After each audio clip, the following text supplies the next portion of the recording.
Toujours en direct sur les 103.1 de Radio Vallée de la Lézarde, j'ai la chance d'avoir avec moi une personne que je connais aussi, qu'on s'est rencontré notamment pour le Lavométic Tour, une personne que j'apprécie beaucoup, qui a énormément de talent. Voilà, c'est Eric LeVL. Eric, bonjour. Bonjour. On va se tutoyer puisqu'on se oui. connaît. Alors, Eric, je me suis pas trompé, tu es bien havrais ou pas du tout à la base? Non, je suis plutôt, je dirais, normand. Je suis né dans les environs de Caen, à Saint-Martin de Fontenay. D'accord. Donc j'ai été jusqu'à 10 ans après près de Caen, à Saint-Germain-la-Blancherbe, et après j'ai été un peu à Cherbourg jusqu'à 17 ans. Et après 17 ans, j'ai été à l'école de Soissons-Cuffy pendant 18 mois. Et après, mes parents sont revenus à Caen. Mais ma famille est plutôt de Caen, en fait. Voilà. D'accord. Donc, t'es venu au Havre pour le travail, en fin de compte, tout ça? Oui, c'est ça. En 92. Donc, ça remonte déjà quelques années, en 1992. D'accord. J'étais en fait à Deauville, un peu à Trouville-Deauville. Sorti d'école de métier de Soissons-Cuffy, j'étais à Deauville-Trouville, et après j'ai voulu quand même essayer d'évoluer dans mon travail puisque j'étais monteur électricien au départ de formation, et j'ai fait un poste au Havre, et donc j'ai été pris au Havre comme chef ouvrier au Havre. D'accord, ok. Alors Eric LeVL, on va parler un peu de tout ce que tu fais parce qu'il y a énormément, on pourra en parler pendant des heures à mon avis, avec tout ce que déjà que tu as fait notamment ces dernières années. Voilà. On va démarrer par ton enfance. La poésie, c'est venu comment? La poésie, l'écriture. T'étais très bon en français quand tu étais enfant. Dans ton entourage, il y avait déjà des gens qui écrivaient, des poèmes ou autre chose. Ou t'étais un grand rêveur comme beaucoup de poètes? En fait, ouais, c'est plutôt le côté rêveur. C'est plutôt le rêveur. Donc je jouais au hobby, j'étais plutôt très réservé, très timide, que je suis encore un petit peu quand même. Et le goût de la poésie est venu quand même beaucoup plus tard. Mais par contre, ce qui est sûr, c'est que j'ai eu rapidement le goût d'être assez studieux et d'écrire. Ça c'est sûr. Donc très jeune, j'étais assez organisé, méthodique, studieux, beaucoup studieux. Donc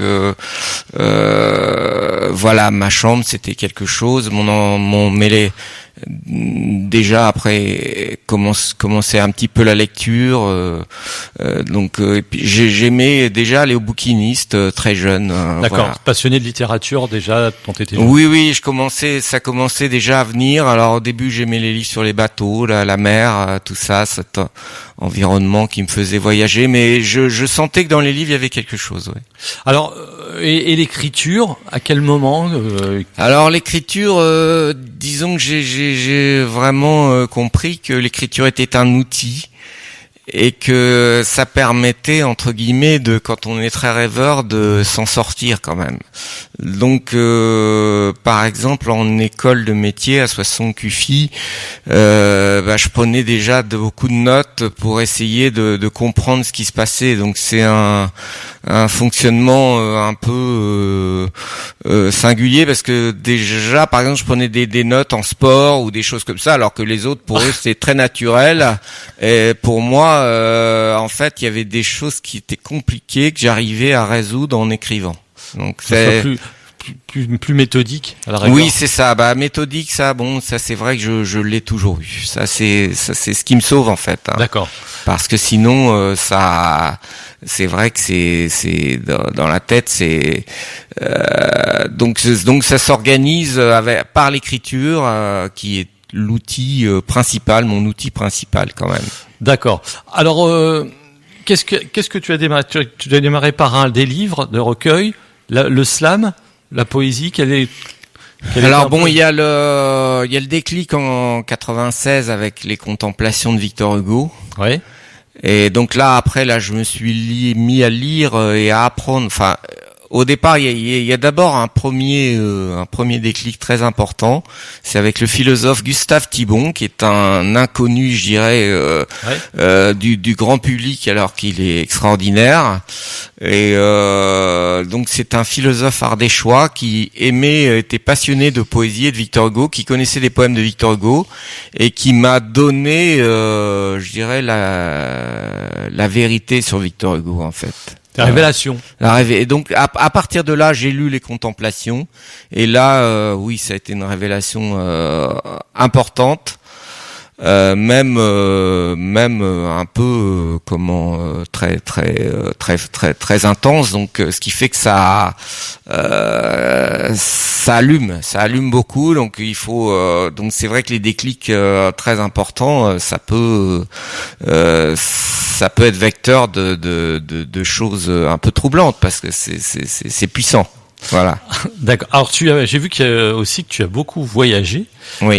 C'était peut-être aussi le moment là d'avoir des fois entre des escales ou dans des trains ou autre part ou sur une table en mangeant d'écrire des poésies. Est-ce que ça a été le cas pendant tes voyages ou pas du tout?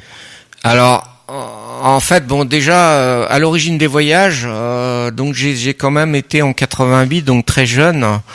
Donc à 21 ans, j'ai fait un service volontaire aide technique. Donc je me suis retrouvé aller à Kerguelen, à Crozet, à la Nouvelle-Amsterdam, avec des gens, je dirais un peu rêveurs, un peu différents comme moi. Et donc là, ça a été quand même très important. Donc j'étais pendant un an électricien sur l'île de la Nouvelle-Amsterdam. Et donc après, s'est opéré une sorte aussi de révélation, déjà assez jeune, que le voyage apportait beaucoup. Et comme à l'époque j'avais même pas le bac, etc., je me suis dit, le voyage c'est quand même extraordinaire. Et à partir de là, j'ai commencé et comme j'avais déjà le goût du vélo, j'ai commencé énormément de voyages à vélo. Donc j'aimais l'anglais. Donc j'ai commencé à 17 ans mon premier voyage en Hollande, et à partir de là s'est opéré tout un tas de voyages seul, enfin à 99% seul. Ah oui. Parce que j'ai vrai que je suis je veux dire, je trouve que je suis à mon rythme, et il y a aussi un degré de concentration que je trouve dans la solitude que je trouve difficilement ailleurs. Et on me dit toujours, quand on est seul, on part comme ça faire des périples seuls, les gens viennent plus vers vous que quand on est deux. Les gens en fait il y a moins c'est tout simple, il y a moins d'environnement, donc en fait on est plus réceptif, donc on est plus il y a plus de choses à attraper, puis il y a aussi qu'on on est entièrement soi-même en train de diriger tout ce qu'on fait, donc on peut effectivement, il y a moins de contraintes aussi, même à tous les niveaux, au niveau de l'hébergement. Donc, ce qui fait que j'ai voyagé aux États-Unis tout seul, en Chine tout seul, en Nouvelle-Zélande, en Turquie, voilà. Donc, c'est vrai qu'en Chine tout seul, faut quand même avoir un peu envie, parce que c'est compliqué en fait. Hein. Quand on arrive à Hong Kong, avec le vélo tout seul comme ça, faut quand même avoir envie, quoi. Ok. Alors on va écouter, parce qu'on est là aussi pour écouter ce que tu fais. On expliquera après ce qu'est le slam, mais avant, vite fait, est-ce que tu peux me parler d'Ocytocine, le premier extrait de l'album Pi, Éric Levert. Ouais. Alors c'est vrai qu'Ocytocine, c'est vrai qu'il y a eu un déclic avec les gens avec ce texte-là. En fait, je vais pas citer le nom de boutique, mais c'était à Montivier, c'était une librairie, et j'ai ouvert un livre au hasard et je suis tombé sur ce mot. Et ce mot, j'ai recopié de phrases comme je fais toujours sur des bouts de papier, comme je fais habituellement. Et là, parce que je prends continuellement des notes, hein, ça c'est voilà. Et le mot m'a beaucoup plu, et j'ai trouvé que ça correspondait à ce que j'avais besoin. Et donc j'ai écrit ce texte Ocytocine. Ok, on va l'écouter. Eric Level avec une musique de Didier Périgaud. Hein, oui, c'est ça. Didier Périgaud, voilà. Ocytocine, Eric Level. Donc là, du coup, extrait de son album, et il va expliquer juste après ce qu'est le slam.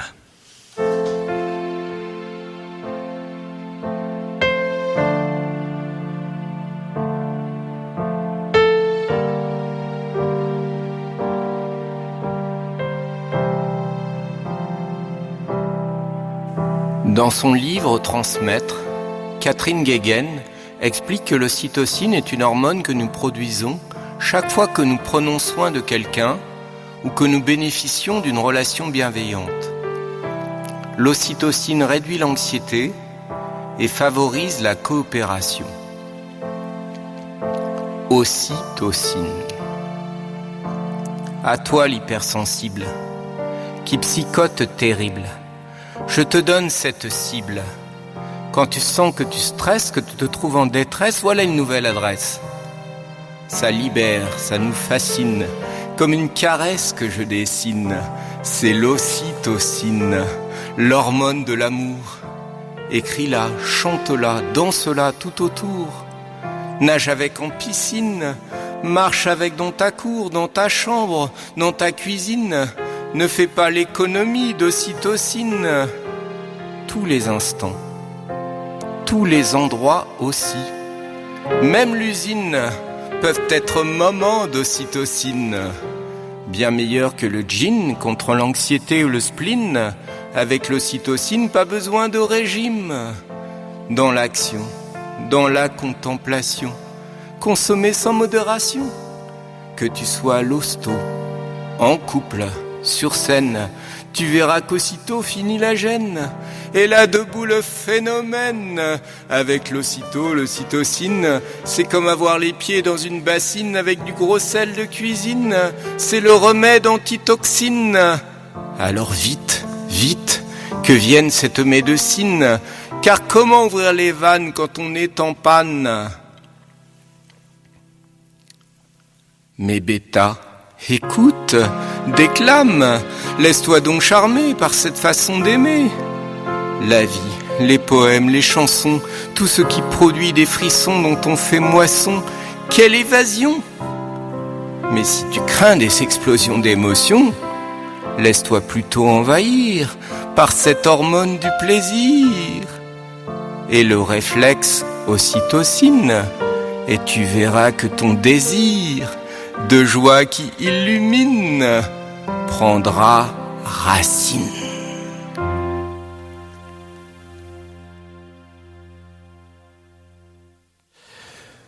Voilà, Ocytocine, extrait d'un album Pi d'Eric Level, notre invité aujourd'hui. Il est sorti quand cet album Pi ? Là, c'est l'avant-dernier, avant Yope, c'est relativement récent, là, c'est 2023, voilà. D'accord, et en plus, vous avez la chance d'avoir la formule, alors peut-être pas, elle est pas complète, de toute façon, de Pi, sur le CD. Ça a dû t'amuser. T'as été au Palais de la Découverte? Non, t'as fait le tour à chaque fois pour ceux qui ont déjà été au Palais de la Découverte. C'est vrai, j'adorais le Palais de la Découverte. Oui, le nombre Pi. En fait, pour la petite histoire, c'est qu'il y a un poème d'une slameuse qui s'appelle Orelf, qui a fait un poème d'une durée de 3/14. Et donc, tout vient de là. Voilà. 3/14 secondes. Voilà. Nous, on a beaucoup de chansons aussi, de 3/14 minutes. Voilà. Alors, le slam. Si on pouvait définir le slam, parce que, alors le slam, c'est vrai qu'il a été révolutionné en France, on peut le dire, notamment grâce à Grand Corps Malade, et voilà. On a aussi des comment il s'appelait il y en a un autre, mais je me souviens Abdel Malik, non? Abdel Malik.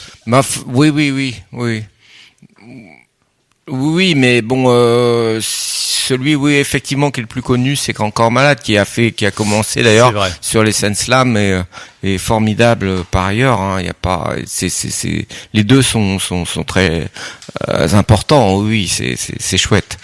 D'accord. Alors, d'ailleurs, on voit beaucoup de slammeurs se prendre avec Grand Corps Malade et Abdel Malik, on l'a rencontré à Granville aussi. Donc tout est lié en fait. Hein, il y a pas. Alors le slam, du coup, si on pouvait l'expliquer.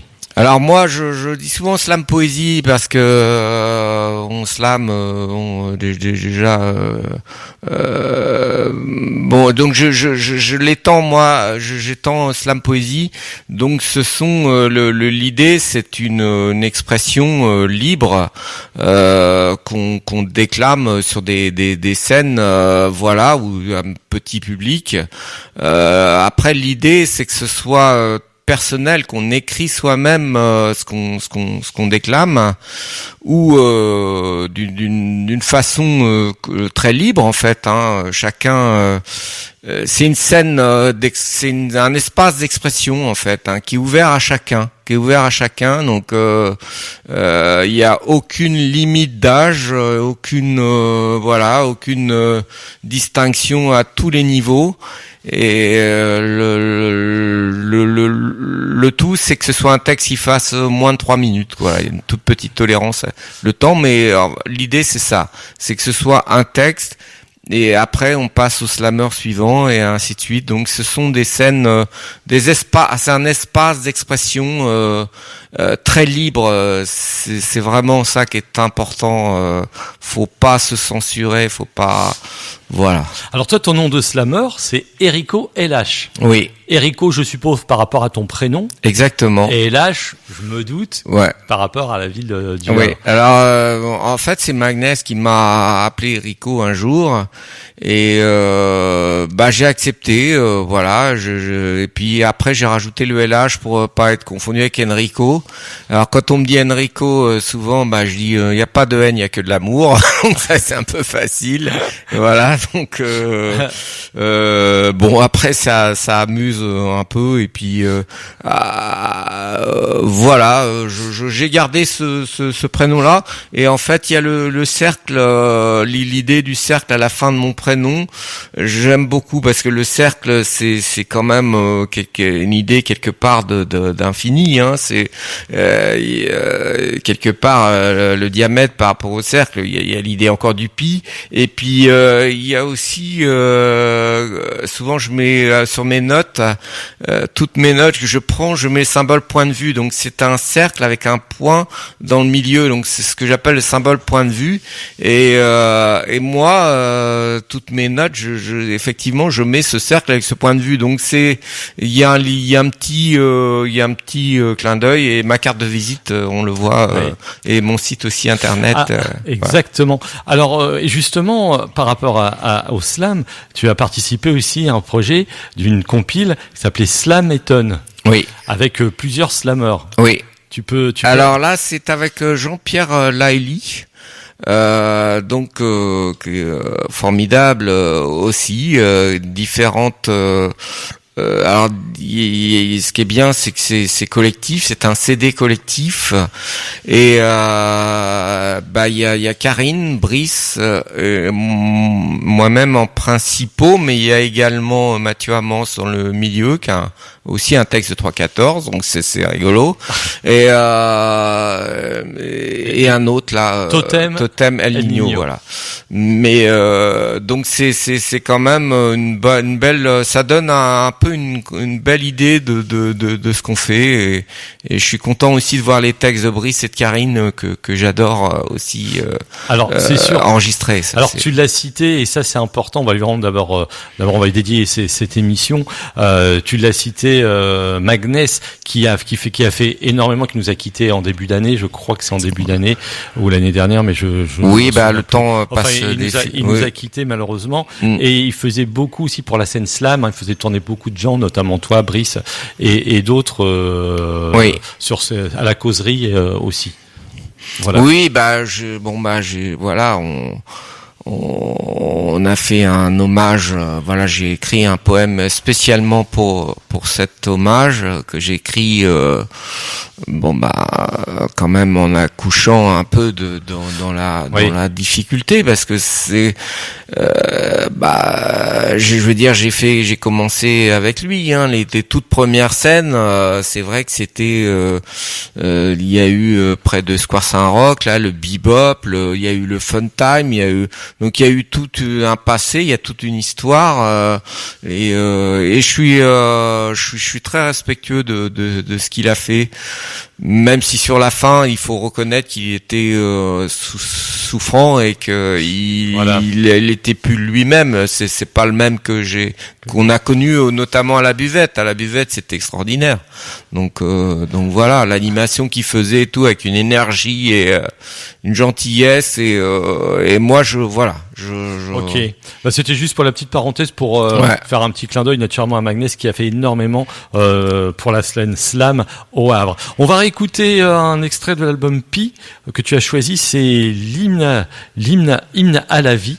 Alors le texte ne fait pas 3,14, il fait 1,36 et on se retrouve juste après. On vous rappelle notre invité Eric Levéel, dit notamment Erico LH.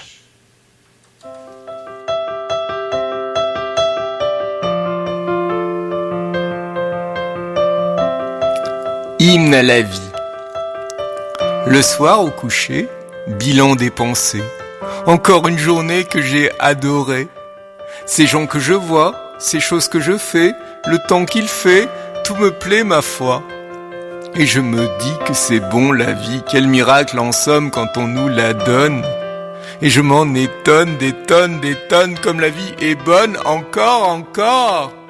Comme elle est intense, dès qu'un jour commence, c'est bon l'existence, et je la danse. Quel que soit le sort, quelle que soit la vie, moi je suis d'accord, c'est la mort fatigue. C'est sensationnel quand on a des ailes, que la vie est belle, on vole avec elle. C'est comme un trésor qui est une aurore et qui nous soulève quand on vit un rêve. Mais arrêtez-moi, je n'en peux plus d'éprouver cette joie qui s'accentue. Tellement soulagé, tellement léger, je me sens flotter dans l'éternité. Serais-je amoureux, carrément troublé? Suis-je donc heureux, serais-je donc comblé? Et quand vient le soir, la journée remplie, il y a plein d'espoir qui vient dans mon lit. Et j'ai le sourire que j'aimerais décrire, mais je dois dormir.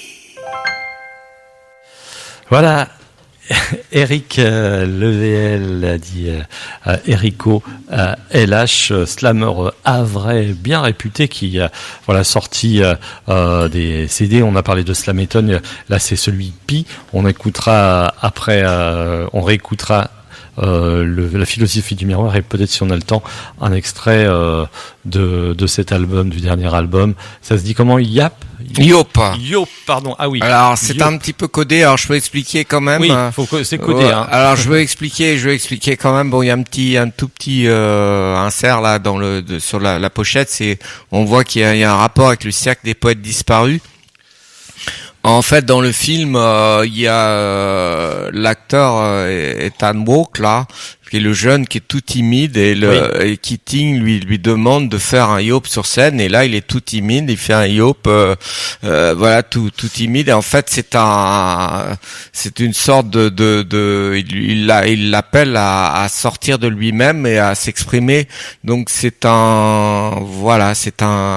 il y a un barbare qui sommeille en vous. Voilà, c'est ça. Donc c'est bon, il faut voir le film. Hein, donc en fait, dans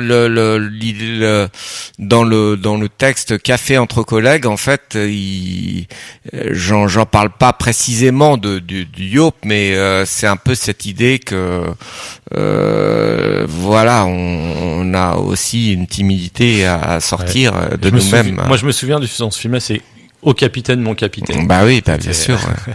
Alors, dans tes inspirations, quand tu écris tes textes, parce que tous les textes qu'on a entendus naturellement sont écrits par toi, ce sont pas des covers, voilà, des textes que tu as repris d'autres. Ça se passe comment? C'est plutôt le matin, le soir? Comment tu arrives à avoir de l'inspiration sur des textes? Alors c'est plutôt engagé, actualité. Quels sont un peu tes thèmes de référence? Alors déjà, j'écris tout le temps. J'ai énormément de fiches, hein, donc ça. En T'as un petit carnet dans ta poche ou pas? Oui, j'ai toujours en fait, ce sont des enveloppes pliées en deux. Donc ça, c'est mon truc avec une pince à dessin pour tenir le stylo. Donc ça, c'est la base. C'est pas du tout le téléphone. C'est pas du tout. Voilà, moi, je suis un peu quand même. Voilà, mais c'est très fondamental pour moi d'avoir ce carnet, ces enveloppes pour moi. C'est la base de mon. Donc j'écris tout le temps. Après il y a quelquefois une idée, un mot, un petit détail. Donc j'écris quelque chose sur l'inspiration. C'est tout inspire le poète, la mouette, la molette, une bicyclette, une cigarette, une allumette, une assiette. Donc en fait tout est sujet. Un mot entendu dans un bus, tout est bon en fait. Hein. Il y a pas si on est suffisamment ouvert, il suffit de voir ce qu'il y a autour de soi. Et aussi forcément dans le passé, dans sa vie, dans les difficultés, les machines. Mais je pense que par contre, il faut un regard qui un peu panoramique au-dessus de tout ça. Ça c'est sûr. Il faut au moins avoir ça. Parce que sinon on est pris dedans et on ne domine pas ce qui se passe en fait entre guillemets. D'accord. Donc voilà, c'est ce qui est bien, c'est au moins des fois c'est en fonction de tes humeurs aussi. Oui, bien sûr. Oui. Donc les humeurs, il y en a de tous les types. Il y en a de tout. Même ocytocine. Il y a un rapport à l'anxiété, au stress. Il y a un rapport à ça. Quelquefois, la vie. Là, ça décolle. On voit bien que ça, c'est l'humeur joyeuse. Le temps, le poème sur le temps. C'est le temps du travail où il faut prendre le train, etc. Il faut se coucher alors qu'on écrit un poème la veille très tard. Il faut se coucher pour aller au travail le lendemain. Il faut prendre le train. Donc la philosophie du miroir. Alors philosophie du miroir, j'explique entre guillemets, qu'avec tout ce qui se passe dans la journée du travail, on peut s'en sortir en réfléchissant, en fait. Beau jeu de mots. En tout cas, je propose de l'écouter maintenant. Philosophie du miroir, extrait de l'album Pi. On rappelle, au piano, c'est Didier Périgaud. Voilà, qui est aussi. Merci à lui, aime beaucoup. Et que j'avais. Oh là là, il y a moins 15 ans qu'il était venu et on a quelques titres à lui. Ici, il était déjà venu sur cette radio et il y a de ça une quinzaine d'années. Allez, philosophie du miroir. Philosophie du miroir. Croire à une réflexion personnelle pour vivre plus zen. Alors tu te lèves à 6h, t'avales le café, pain, beurre, tu te douches en vitesse, ton corps entier te presse, tu sautes dans l'auto, tu mets la radio, les nouvelles font un choc entre tous les pare-chocs, tu arrives au boulot fatigué, tes écrans s'allument pas, tu es énervé, encore un tracas. Un nouveau logiciel, pourtant vraiment commode, assure l'essentiel du process à la mode. Enfin les mails, répondre au plus vite. Mets tes pinceaux sans mêle dans les tonnes de checklist. Le téléphone sonne, pour la énième fois. Là aussi, réponds vite. Sois plus vif avant le grand débrief. Viens midi. Vite manger. À la cantine. Mais la télé voisine qui domine te chagrine. Après café devant l'ordi, pour te donner du courage, du cœur à l'ouvrage, tandis que tes collègues sont sortis dans leur zone de dopage. Ta collègue Paola, la plus sage, ne sort pas. Son timing est trop court. Toi non plus n'y va pas, c'est pas le jour. T'as eu ton bilan, tu dois faire de ton mieux, sinon dans un an t'es viré et adieu. Et voilà comment tout nous use et qu'on crise. Faut-il accuser l'entreprise ? Ta vie difficile te secoue, tu te fais de la bile, tu te fais de la boue. Entre nous, tout te pousse à la roue. Chargé comme une mule, tu vois que tu bascules quand tout se bouscule sans prise de recul. Tu vis une impasse, une sorte d'aporie. Vivement un espace, la porte de sortie. Puis, toilette du soir. Et là, ton miroir qui connaît ton histoire s'écrit.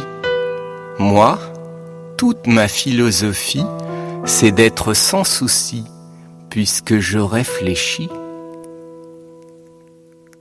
Bravo, Bravo Éric Levéel, notre invité aujourd'hui, et il nous a même promis de lire un ou deux textes. On va essayer de lui en faire lire deux. Là, à la prochaine intervention d'Éric Levéel. Didier Périgaud, on vous rappelle, était à la composition. Le texte, Éric Levéel dit Érico LH, notre invité aujourd'hui. Il y a des recueils aussi. On en parle de ces. Alors, il y a quatre recueils. Donc il y a quatre recueils. Alors, La vie qui me va 2018, Les rêves d'un zèbre 2020, 2022 Lumière sensible et 2024 fréquence H42 701. Alors, ils ont des différences, ces livres. Il y a des thématiques. Est-ce que tu peux je pense qu'il y a une évolution dans l'écriture quand même, mais il y a quand même des choses récurrentes en fait. Oui, c'est sûr que on reconnaît le goût plus à chaque fois c'est toujours la santé, la liberté, ça c'est quand même les grands domaines. Assez peu de machines, un petit peu plutôt le papier que les machines. Après il y a donc il y a par exemple dans Fréquence, il y a les choses sur les voyages justement. Il y a aussi une vision un peu plus large aussi avec des choses sur la société, des mots récurrents comme profiter plus, profiter. Donc il y a des choses où je m'amuse avec même des tics de langage ou des choses comme ça. Il y a aussi forcément des choses qui sont personnelles. Ça c'est voilà. Alors on vous rappelle quand même Éric Levéel, notre invité aujourd'hui. Il est du Havre, il est poète, joueur. On l'a pas encore écouté, mais on l'entendra aussi en fin d'émission. Joueur d'harmonica, spectacle vivant, animation autour de lecture, atelier d'écriture. Tu as pris des cours de théâtre pour justement te produire sur scène. T'as des gens qui t'ont conseillé, un metteur en scène? Alors j'ai fait quelques années de théâtre. Donc c'est ce qui est difficile, c'est que oui, j'ai quand même une sensibilité forte, donc il y a des lieux, c'est jamais évident, mais j'ai eu la chance quand même énorme que Marie Berkelmans me fasse des cours gratuits pendant une période, et ça c'est extraordinaire. Donc j'ai deux personnes qui ont été très importantes pour m'aider dans la diction.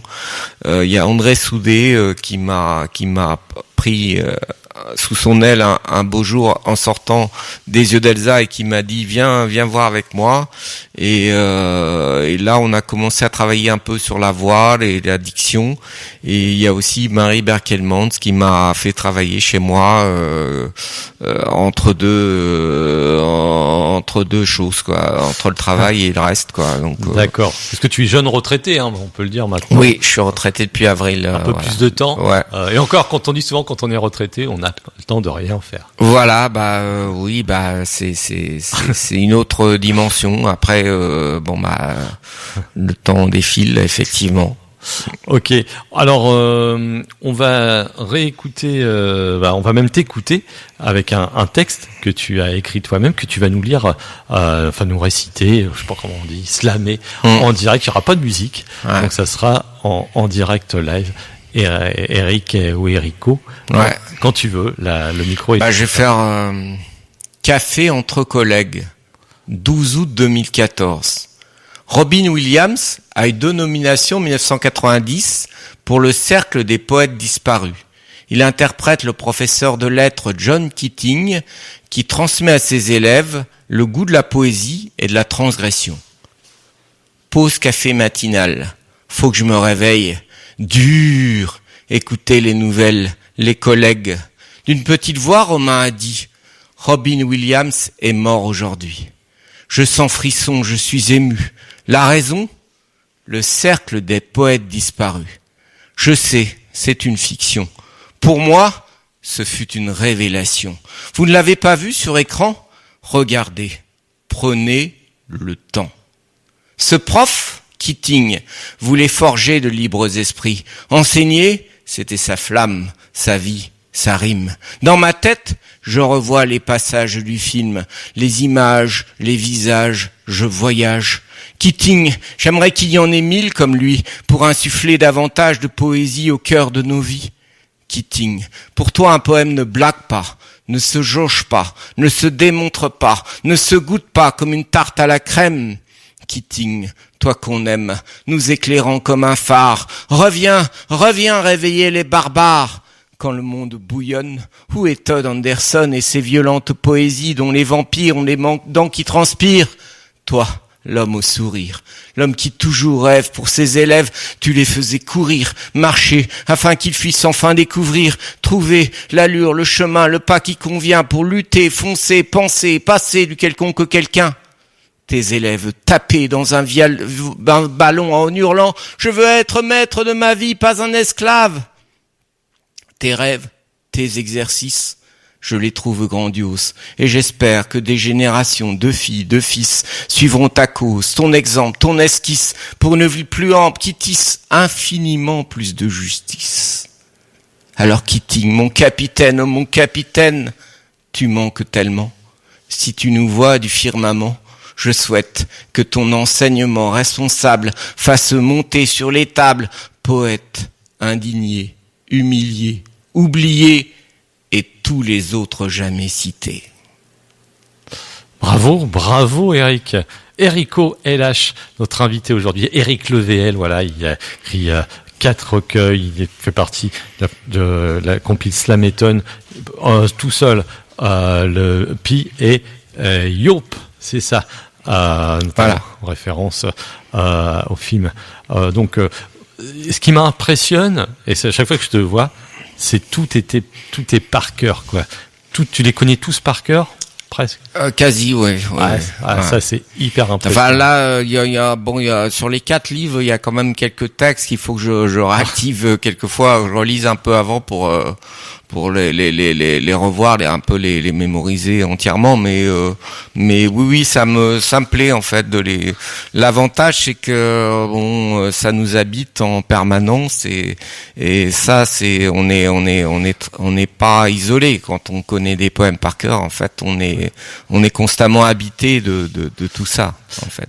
Alors en regardant ta bio, j'ai vu qu'il y a une personnalité qui t'est pas indifférente dans ta vie, c'est Bourvil. Ah oui. Bourvil, j'écoutais quand j'étais petit beaucoup. Donc il y a un disque particulièrement, le disque où il y a C'est le piston, où il y a la mandoline, où il y a donc je chante la mandoline. Il y a aussi la fameuse chanson, la chanson sur les donc les dans le souvenir d'enfance dont je parle avec le pêcheur au bord de l'eau. Le pêcheur au bord de l'eau. Hein. Donc c'est vrai que oui, ça fait longtemps que mais j'en suis toujours avec cette chanson-là. C'est vrai que parce que c'est très rigolo, quoi. Alors tu fais partie d'une association que tu as fondée peut-être. LH pas la plume. Oui. C'est une association récente. Oui. Alors tu en es le fondateur. Non. On est plusieurs. Hein. Donc il y a Fab Rebel, Psyché d'Ethnique, Karine Brocard. Il y a également Firenze qui est avec nous. Il y a donc on est quelques-uns passionnés et c'est l'avantage de cette association là. Déjà ça donne une crédibilité par rapport au public et tout, et puis ça nous donne des accès aussi. Par exemple, on a pu aller au festival, à Tours, au championnat de France de Tours. Donc être en asso permet. C'est-à-dire quand tu dis championnat de France de slam. Oui.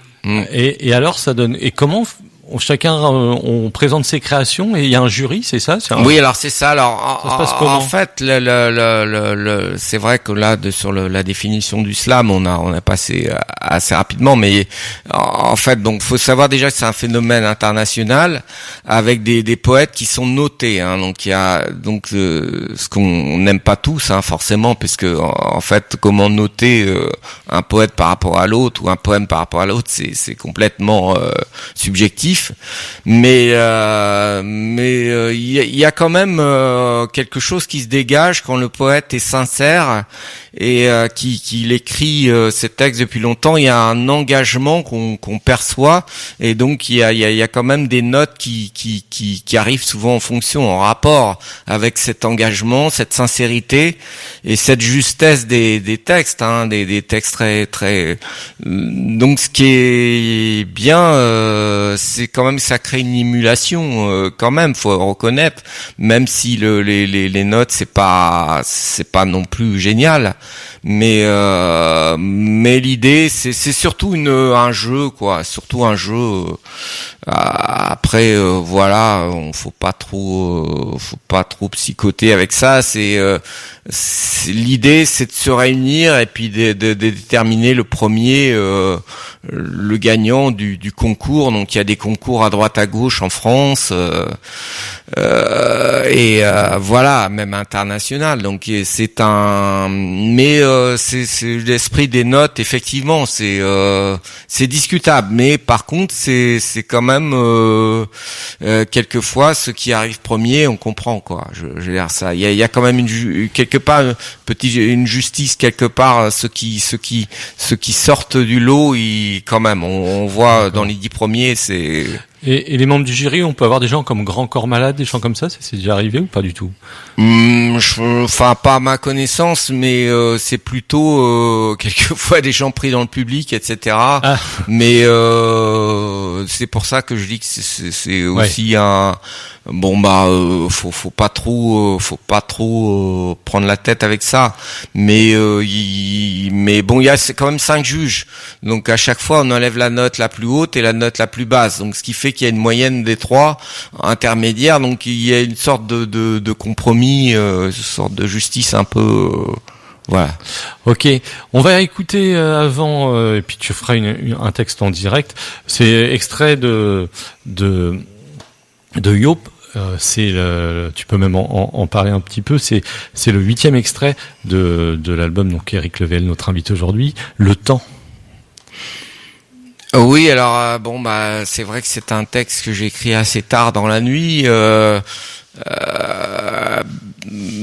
En fait, c'est une réflexion aussi sur l'instant et la durée, en fait. Et je lis également de la philo, etc. Et notamment Nietzsche. Et en fait, par exemple, il y a une phrase qui dit l'amour veut l'instant et l'éternité. Et en fait, l'avant, l'après, tout ça, en fait, c'est complètement indifférent. En fait, et ce poème illustre ça, en fait. C'est-à-dire que tout est morcelé, en fait, entre dans un quart d'heure, dans 10 minutes, le train à 7h28, et en fait tout ça n'a très peu d'importance, en fait. C'est ça que ça veut dire. Et la fin du poème exprime en fait que je retourne la situation en parlant à la fin d'éternité, quoi. Ah ben écoute, je te propose de t'écouter du coup avec accompagnement musical, toujours DJ Périgo, comme on dit, on change pas une équipe qui gagne. Voilà, et c'est tout récent, c'est 2024. Alors c'est un poème qui a été écrit il y a un moment, et que en fait qui était sur Pi. Oui, alors qui était sur Pi. En fait, c'est le poème. Sur Pi, d'abord. Oui. C'est le poème qui est sur les deux CD. Alors bon, c'est un hasard, ou je sais pas ce qui s'est passé. Mais donc j'avais fait à l'époque un tout premier CD qui s'appelait Le Peigne, où il y avait une dizaine de morceaux, mais j'étais pas entièrement satisfait, donc j'ai réenregistré en gardant l'accompagnement musical de Didier Périgo. Et donc c'est une meilleure diction pour des poèmes que je considère quand même intéressants, et donc c'est pour ça qu'ils sont ressortis dans l'album Yop, en fait. Voilà. Ok, on va l'écouter tout de suite. Donc Le Temps, Didier Périgo, arrangement musical, et naturellement ce texte Éric Le VL, pardon.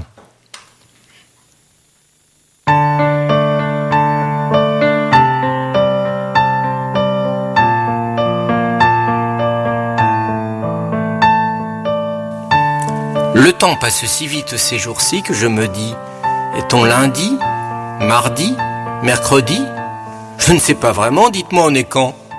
Hein? Car moi, je me crois tout le temps le même jour, le même an. Ce qui me procure du tourment, car la société bien réglée me dit « Va bosser, tu n'es pas en congé, on n'est pas le 14 juillet. » Alors heureusement que j'ai un calendrier, sinon je serais vraiment à l'ouest, et jamais payé du reste. Alors j'essaie de m'organiser.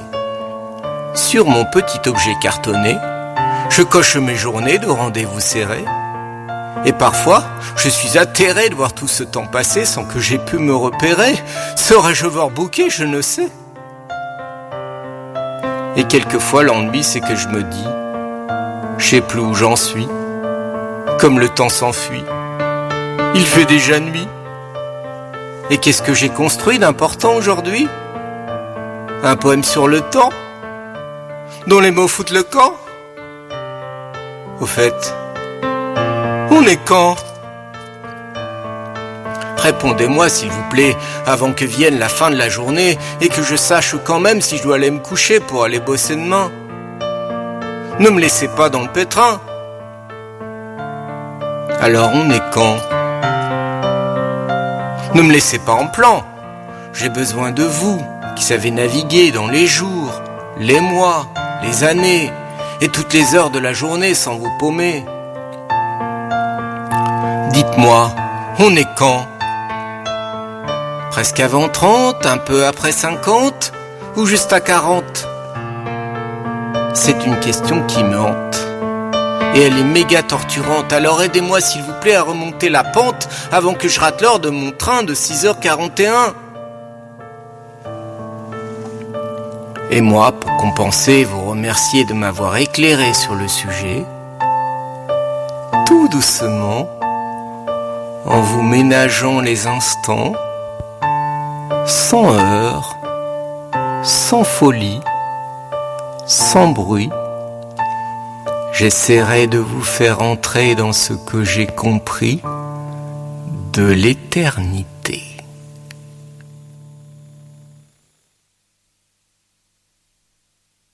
Bravo, en tout cas, Éric Levéel, notre invité, Le Temps, sur l'album Yop. Alors, les CD, on peut se les procurer où, ces CD-là? Alors, les CD, comme les livres, il y en a également, il y en a à l'atelier Coquelicot, par exemple, d'accord, qui est rue Anatole France. Il y en a également à la petite librairie qui est Place Danton. D'accord. Donc, voilà, donc j'en ai en dépôt là-bas. D'accord. Après, forcément, on peut m'en demander comme ça, m'envoyer en mail ou par exemple. Il y a le site internet aussi qu'on peut. Il y a le site internet. Donc là, l'avantage, il y a aussi des vidéos, il y a tout ça. Il y a l'interview de France 3. Il y a. Peut-être la nôtre. Bah oui, bien sûr, oui. Donc il y a tout ça. Donc il y a pas mal de choses sur le site. Moi, j'aime bien les petites pastilles. Par exemple, quand on clique sur Bourvil, on a l'amour, c'est ma spécialité. Voilà. on a les c'est dans une chanson, On a les petites pastilles à De Vos, naturellement. De Vos, donc je m'attarde aussi, je m'intéresse beaucoup là en ce moment à apprendre des textes de Vos. Là, j'en connais 3 sketchs, voilà. D'accord. Ah, bravo.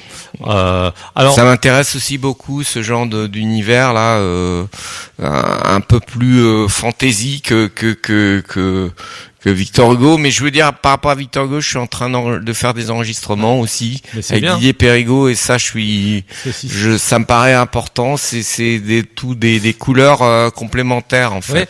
C'est toutes ces petites pastilles, ça me fait penser, tu sais, quand on était gamin, choisir un chiffre 1 2 3 4, alors souvent c'est je t'aime où on avait un gage, mais là par exemple si je prends De Vos, alors moi je donne pas les couleurs parce que je suis daltonien. Donc il y a une couleur, alors je crois que ça ressemble un petit peu au jaune, peut-être. Si on ne se divertit pas, il y a une espèce d'asphyxie. Voilà, on connaît en plus c'est forcément c'est quand même en fait ces sélections de petites phrases forcément correspondent vraiment à ce que je pense profondément qui sort de chacun des auteurs. Et je pense que ça correspond bien à ce que aussi chacun d'entre eux en fait. Hein. Alors aussi, s'il y a des prochains spectacles, concerts, où est-ce qu'on peut te voir? Alors maintenant, là, j'ai ce qui est dates. Relativement nouveau, c'est que j'ai un agenda partagé sur Facebook, donc ça c'est pas mal. Ça veut dire qu'on peut me suivre. J'indique en fait tout ce qui est public sur un calendrier, donc il suffit de cliquer sur le lien, et donc c'est un agenda partagé.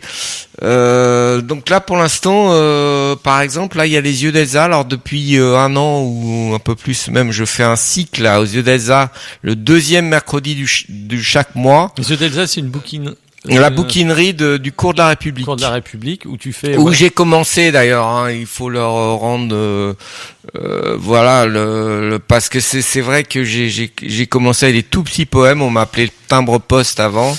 Voilà, donc des Yeux d'Elsa. Donc il y a le deuxième mercredi. Donc là j'y serai le 9.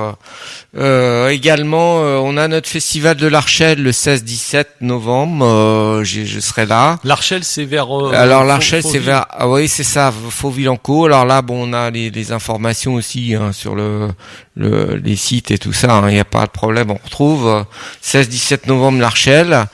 Également, bon, avec le Hangar Zéro, il faut dire que c'est la scène, disons, de Lâche pas la plume. Prochainement, là, il y a le 11 octobre avec Psyché qui anime des ateliers d'écriture. Il y a la causerie aussi. Il y a la causerie le premier mercredi du mois. Donc il y a des activités quand même à droite à gauche. Hein, on a également, bon, avec Lâche pas la plume, on fait là on a des heures de formation à des gens de DESAT, de Rouel. On a des visites slamées bientôt prévues. On a donc il y a des choses qui commencent à prendre aussi bien en associatif que moi en solo. Voilà. Atelier d'écriture aussi. Atelier d'écriture. Donc Psyché fait toujours son atelier à Hangar Zéro et donc il y a moi également je peux en faire aussi. Il suffit j'en ai déjà fait avec d'autres associations. On fonctionne quelquefois aussi. Lâche pas la plume avec Ligne d'Horizon. Voilà, il faut reconnaître aussi que tout s'imbrique en fait. Alors, Ligne d'Horizon sont venus ici aussi. Ouais, j'ai vu ça. Ici. Alors, il nous reste 5 minutes.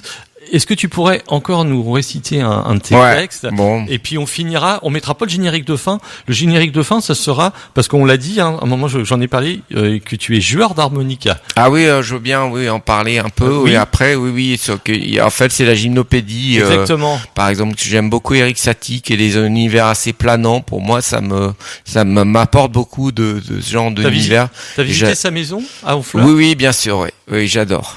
Donc voilà, mais évidemment, c'est l'harmonica qui m'a toujours plu et l'instrument voyageur par excellence, quoi. D'accord. Alors on va t'écouter et puis après on finira par la fameuse gymnopédie. Ça marche. Numéro 1 d'Erico. Ouais.